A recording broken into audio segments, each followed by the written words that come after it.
அமைச்சரவையில் முதன்முறையாக விசிக சட்டமன்ற உறுப்பினர் வன்னியரசு மற்றும் இந்திய யூனியன் முஸ்லீம் லீக் கட்சியின் சட்டமன்ற உறுப்பினர் ஷாஜஹான் ஆகியோர் இன்று அமைச்சர்களாக பதவியேற்றுக் கொண்டுள்ளனர். இந்நிலையில் தவேக அமைச்சரவையில் இடம்பெற்றிருக்கும் முக்கிய அம்சங்கள் குறித்து பார்க்கலாம்.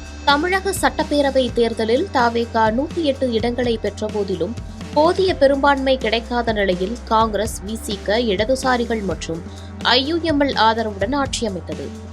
ஆளுநர் மாளிகையில் நடந்த விழாவில் நேற்று காங்கிரஸை சேர்ந்த 2 சட்டமன்ற உறுப்பினர்களுடன் தவேகவை சேர்ந்த 21 சட்டமன்ற உறுப்பினர்களும் அமைச்சர்களாக பதவியேற்றனர். முன்னதாக கடந்த 10ஆம் தேதி முதல்வர் விஜய்க்கு பதவி பிரமாணம் செய்து வைக்கப்பட்ட நிலையில் அவருடன் 9 அமைச்சர்களும் பதவி பிரமாணம் செய்து வைக்கப்பட்டனர்.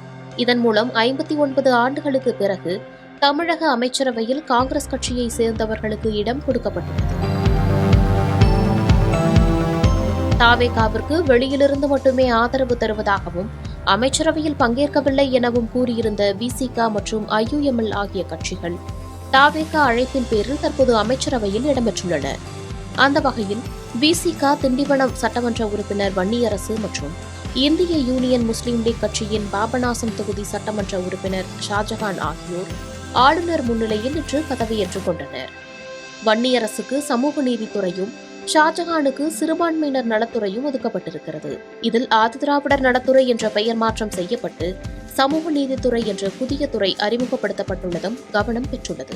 ஆதிதிராவிடர் மற்றும் பழங்குடியின மக்களின் சமூக முன்னேற்றம், சமத்துவ கொள்கைகள், ஒதுக்கீட்டு உரிமைகள் உள்ளிட்ட பிரிவுகளில் இவர் கவனம் செலுத்துவார் எனவும் எதிர்பார்க்கப்படுகிறது. முன்னதாக நேற்றைய தினம் பதவியேற்பின் போது மற்றொரு விஷயமும் கவனம் பெற்றது. அதாவது நேற்று அமைச்சராக பொறுப்பேற்ற வேளச்சேரி தொகுதி சட்டமன்ற உறுப்பினர் குமாருக்கு செயற்கை நுண்ணறிவு, தகவல் தொழில்நுட்பம் மற்றும் டிஜிட்டல் சேவைகள் துறை ஒதுக்கப்பட்டுள்ளது.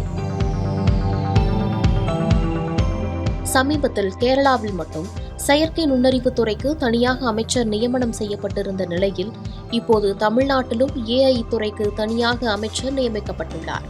இந்தியாவிலேயே கேரளா மற்றும் தமிழகத்தில்தான் செயற்கை நுண்ணறிவு துறைக்கு என தனி அமைச்சர்கள் உள்ளனர் என்பதும் குறிப்பிடத்தக்கது. வளர்ந்து வரும் ஏஐ உலகில் தனி கவனம் செலுத்த வேண்டிய துறையாகவும் இது மாறியிருக்கும் நிலையில் அரசும் அதில் முன்னெடுப்பை எடுத்துள்ளது.